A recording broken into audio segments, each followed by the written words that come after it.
예, 첫 번째 주제 소개해 주시죠. 네, 저희가 뽑은 첫 번째 시민의 목소리는 절대 함부로 하지 마라. 공영방송은 건드리지 마라입니다.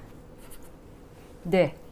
뭐 이거는 삼척동자도 다 아는 일입니다. 언론 개입하지 말고 권력이 언론을 휘두르면 그 나라 망한다라는 건데 이런 기본 원칙이 지금 뭐 무참히 망가지고 있죠. 네. 우리가 지난주 방송에서 이제 0816을 기억해 주세요 그랬더니 맞아요. 0816을 피해서 이틀 당겨서 기습적으로 0814에 그래요. 방송통신위 회의가 열렸고 네. 거기서 남영진 KBS 이사장, EBS 정미정 이사 해임 의결을 했습니다.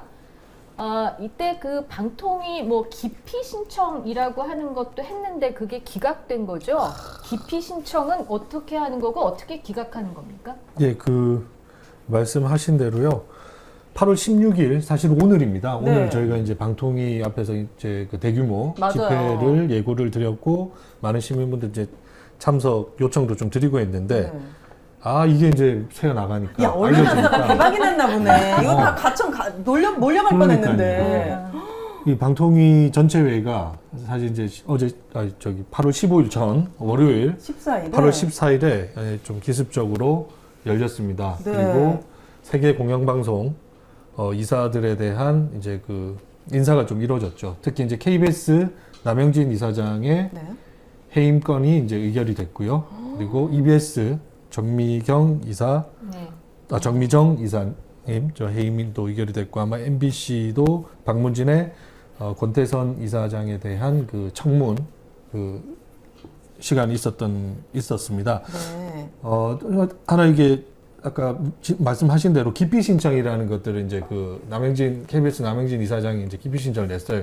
사유는 뭐냐면 그 지금 현재 이제 김효재 권한대행이 방송통신위원회 권한대행. 지금 권한대행이 이미 이 약간 편향적인 시각을 가지고 그 KBS의 이사 그리고 그 지금 KBS 이사장에 대한 시각을 갖고 있다. 네. 그 이미 이제 보도 자료들 통해서 이미 다 얘기를 했던 겁니다. 네. 그래서 이사는 공평하게 이 인사의 해임의 건을 다룰 수 없다고 해서 네. 그 해임 당사자가 된 이제 KBS 이사장이 기피 신청을 냈어요. 네. 냈는데 지금 저희가 이 방송에서 꾸준히 말씀드리지만 방통위 체제가 지금 3명이 있는 거잖아요. 5명 중에. 네. 이제 김효재 권한대행을 이제 제척을 하면 네. 2명 남지 않습니까? 네. 근데 2명이 결과를 붙여보니까 한 분은 찬성, 한 분은 반대가 돼서 오, 팽팽하네. 예, 그래서 이거 자체가 이제 그 소위 말하는 이제 기각이 돼버린 거예요.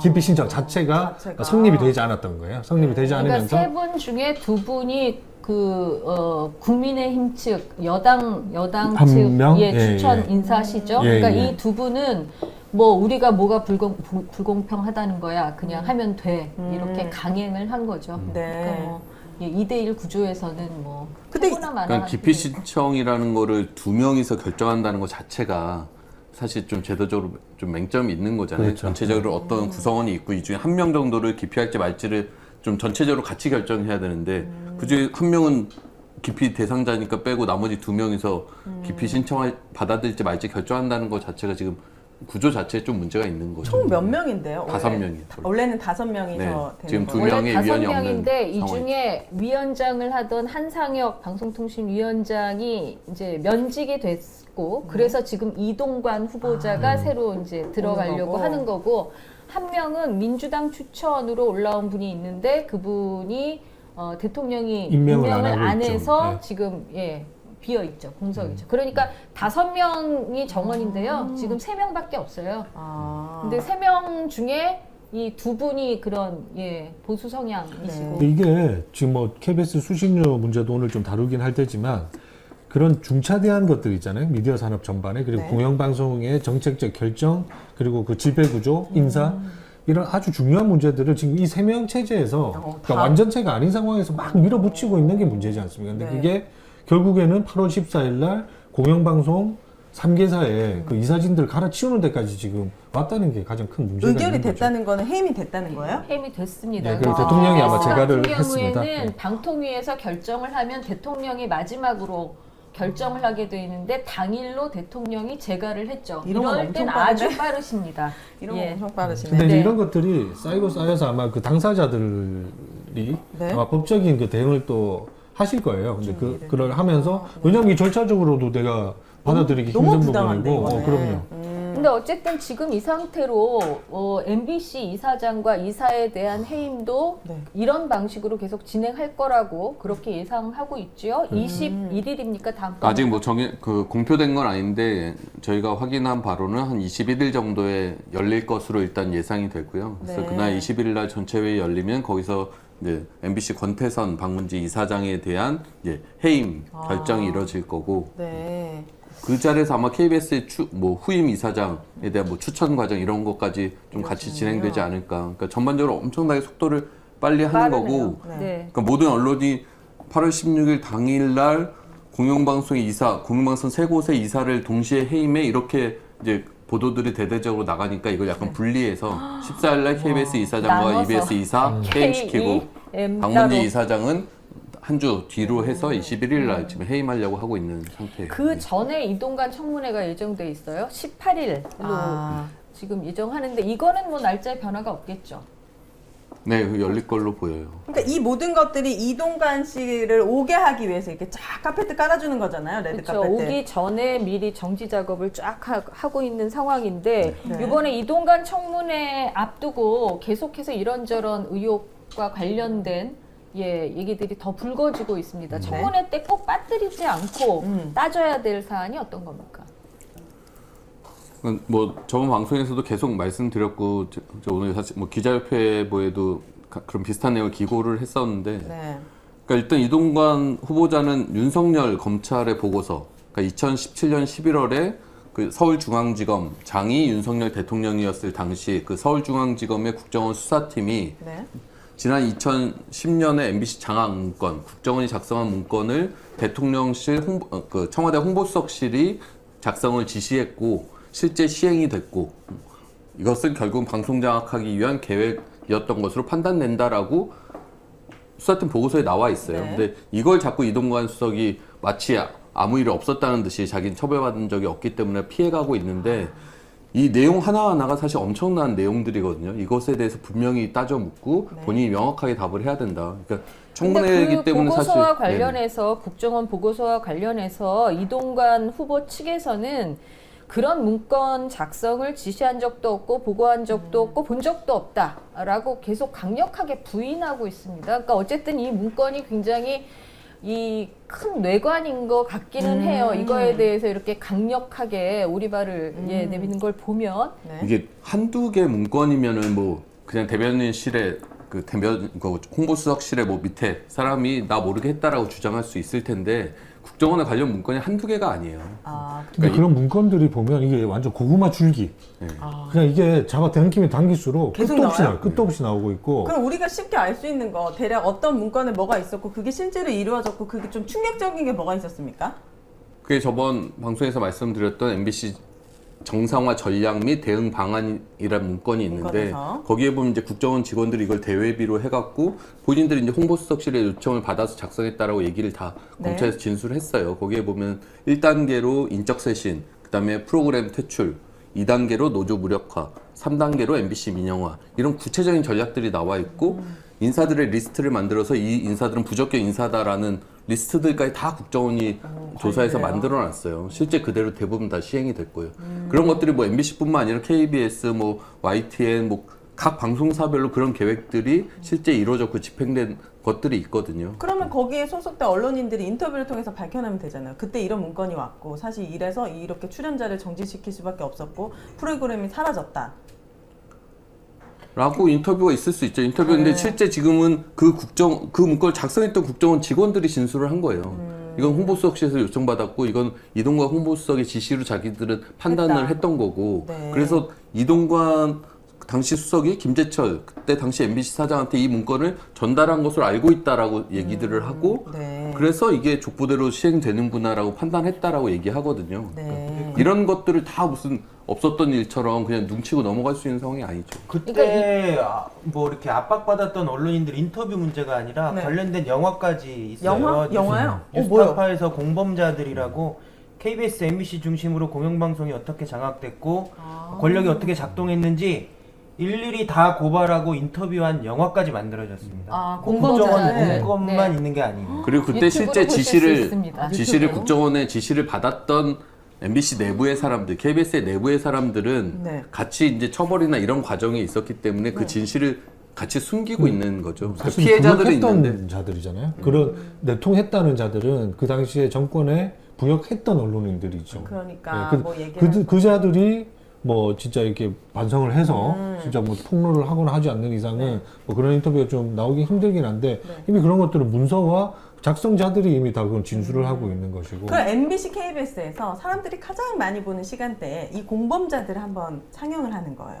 많은 분들이 이제 공범자들을 공범자들은 지금 아마 이번 주까지가 네. 그 무료 아마 상영 주간으로 해서 네. 지금 그 공범자들 그냥 인터넷에만 쳐도 떠요. 유튜브에 다운받아서 치면 바로 보실 수 있어요. 여러분 들으셨죠? 보실 수 있습니다. 네, 크라우드 펀딩으로 해가지고 만들어진. 극장에서 상영을 하고 그랬었는데 이 주간 동안에는 네. 무료로 무료로, 예, 네. 공개를 그래요? 해서 우리가 볼 수 있습니다. 네. 그러니까 이게 당시에는 비공개고 국정원의 문건이라는 게 외부에 알려지기가 쉽지 않잖아요. 그쵸. 근데 이 관련 재판들을 통해서 그런 서류들이 공개가 되고 또 정보공개 청구나 이런 걸 통해서 외부로 알려진 서류들이 있어요. 그래서 제가 지난주에 이걸 조합 사무실에서 이걸 하나하나 이렇게 넘겨보는데 네. 아 정말 국정원이 세세하게 공영방송의 상황을 모니터링했고 이거에 대책을 얘기했고 그 자신들이 세운 대책을 내부에 누군가에게 지시해서 이렇게 협조 요청을 했고 실제 뭐 반영되었다 이런 기록들이 엄청나게 많이 세세하게 있어요. 있군요. 아니 저희가 지난주에 그 이동관 씨를 지금 현 정권에서 이제 방통위 수장에 앉히려는 이유가 네. 매우 이제 전문적인 이제 기술자라는 거 맞아요. 아닙니까? 그걸 이제 다 인정했다는 거 아니에요. 네. 대통령도 인정을 해서 쓰겠다는 그 얘기를 나눴잖아요. 자, 이게 문건 하나하나를 보면 대변인, 응? 뭐 홍보수석 네. 이렇게 다 지명이 돼 있단 말이죠. 보고 대상자, 보고자들. 근데 그걸 만약에 이동관 지금 후보자가 모르쇠 한다? 네. 그럼 직무유기죠. 그 당시에 그럼 일 안 했다는 거지. 그러면 윤석열 대통령도 안 써야 돼요. 그 사람 그때 네. 이런 거 일 안 했던 거야. 그거를 그럼 기술자 짚고 안 넘어가야 되는 된다. 거야. 그러면 자, 그러니까 YTN의 이분이 계속해서 주장하는 논리가 그때 내가 그렇게 언론 장악에 관련이 돼 있었다면 내가 어떻게 처벌을 안 받고 이런 자리까지 왔겠느냐. 고로 나는 무고하다 이런 주장을 펴고 계신다면 그거는 거듭 말씀드리지만 공소시효. 공소시효의 문제지 이런 것들이 그 저희가 지금 다 나오는 거잖아요. 증거라든지 이런 것들은 정말 차고 넘치죠. 그러니까 네. 본인이 그 상황을 부정을 하려고 하면 윤석열 검찰의 보고서를 부정을 해야 되는 거예요. 그럼요. 지금 그러면 당신을 그때 임명했던 중앙지검장이었던 네.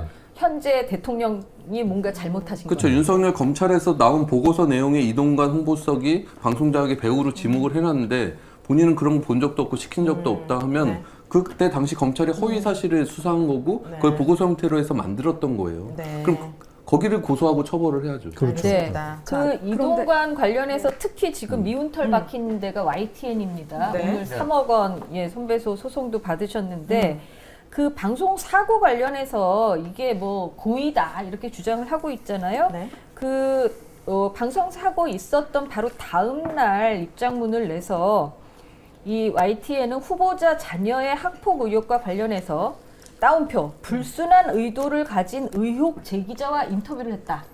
그리고 돈은 바로 돌려줬다라고 해명했음에도 불구하고 마치 배우자가 부정한 청탁에 응한 것처럼 왜곡하는 등 후보자 흠집 내기에 치중했다. 네. YTN이 이렇게 주장을 했습니다. 아, 이동관 측에서요? 네네. 실제로 재판 기록을 보면 인사청탁이 있는 건 확실해요. 있었어요. 그건 이동관 씨도 인정을 했잖아요. 그래서 민정수석실에 신고했다면서요. 근데 인사청탁을 한 사람이 멀쩡하게 몇 개월간 사업 잘합니다. 그리고 유인촌 씨 등등 네. 그 당시 권력에 있던 분들이 그분이 연 행사에 참석을 했어요. 그러면 언론이 그 정황을 알면 의혹을 보도를 해야죠. 그거 보도하라고 언론사가 있는 거거든요. 그렇죠. 불순한 의도를 가진 의혹 제기자와 인터뷰한 건 어떻게 생각하세요? 그러니까 그 뭐 불순한 의도 이렇게 큰 기자들의 그런 내면까지 어떻게 그렇게 잘 들여다보시는지 진짜 모르겠는데 무슨 관심법 같은 거 갖고 계신가 봐요. 그래서 심지어 요번에 방송사고 난 것도 고의성이 있다는 거예요. 일부러 일부러. 그랬다. 일부러 그 YTN의 인사검증 보도와 엮어서 그 연장선상에 있는 흠집내기식 보도다 이러면서 민사소송 걸고 형사소송 걸고 그런 거예요. 근데 이게 어떤 그 미리 뭔가 예고편 같아요. 그러니까 뭔가 이 내가 생각하는 기준에서 더 들어가면 민사소송, 형사소송, 뭐 하여간 관련자 징계 등등 뭐 예, 압수수색 이런 것들 해도 되는 것처럼 지금 미리 그렇게 룰을 만들어 나가고 있는 것 같습니다. 그러니까 이게 과거에도 비슷한 사례가 있어요. 최근에 언론 보도에 나온 것들 보면, 그러니까 MBC 100분 토론이 2009년에 이제 시청자 의견들을 받아서 반영을 해갖고 이제 방송 중에 소개를 하는데 네. 여기서 일정 부분 그 전달하는 데 있어서 실수가 있었던 것 같아요. 그래서 내부적으로 그때 뭐 사과도 하고 이랬는데 그런 것들을 더 이제 과하게 포장을 해서 특정 이제 보수 언론이 이거 보수 인터넷 매체가 이것은 조작이다 이런 식으로 이제 보도를 했어요. 네. 그게 몇 년이죠? 그 2009년 얘기예요. 2009년. 이때 이동관 대변인 시절에 이제 용산 자꾸 헷갈리는데 청와대 대변인실에서 여기 보면은 이제 보고자 이동관 대변인이라고 나와요. 네. 네, 네. 이동관 대변인이 이제 대통령한테 서면 보고한 내용이에요. 이 문건에 보면은 MBC 100분 토론의 시청자 의견 조작 관련 특정 보고라고 해놓고 미디어워치, 방문진, 방통심의, 시민단체 등과 공조, 사건을 여론화하고 향후 방문진의 MBC 경영진 교체 및 개혁의 지렛대로 삼고자 함 이렇게 돼 있어요. 방송통신심의도 사실 이거 독립적인 조직이잖아요. 여기도 재심의를 착수하도록 하고 또 조중동 등 메이저 신문의 보도를 확산해서 이슈화를 추진한다라고 돼 있어요. 거기야말로 무슨 기관지인가요? 어떻게 그러니까요. 자기들이 추진을 하죠? 그러니까 저는 이게 YTN 이번 사태랑도 비슷하다고 생각하는데 충분히 이게 실수임과 사고임을 알 수 있어요. 그런데 이것을 과도하게 포장을 해서 여기 나왔던 방문진의 MBC 경영진 교체 및 개혁 지렛대로 삼고자 함 이런 대책을 지금 YTN에도 똑같이 세우고 있다라고 봐요. 그러니까 기술자라고 하는 거예요. 굉장한 테크니션입니다. 네, 기술 네. 점수 10점. 자, TBS도 할 말이 있는 것 같은데. 네, 지금 계속 네. 순간을 못 잡았는데 따져 물어야 될 사안들은 되게 많은데 네. 가장 시민들이 궁금한 거는 그럼 야당에서 얼마나 이걸 잘 따져줄 것인가 그리고 새로운 또 무엇인가가 있을 것인가가 굉장히 궁금할 것 같아요. 그러면 그거에 대한 또 이동관은 어떻게 대응 해명을 할 것인가 이게 되게 주목될 건데 네. 그게 잘 이루어질지 네. 전 되게 사람들이 걱정하고 있는 것 같아요. 잘 이루어지지 않을 게 뻔하지 않아요? 그냥 뭐 답변은 거부하겠습니다. 잘 기억이 나지 않습니다. 우리가 과거에 국정농단 청문회를 받듯이 불리한 진술을 하지 않을 것 같은데 그렇기 때문에 야당이 좀 발언을 줄이고 그 사람에게 계속 답변을 유도할 수 있는 질문들 위주로 잘 준비했으면 좋겠습니다. 그러니까 저 그냥 호통치는 것만 하지 맞아요. 말고 지금 이 그러니까요. 위원장님들이 제시하신 이런 근거들을 근거들을 가지고 조목조목 좀 잘 짚어주셨으면 좋겠습니다. 네.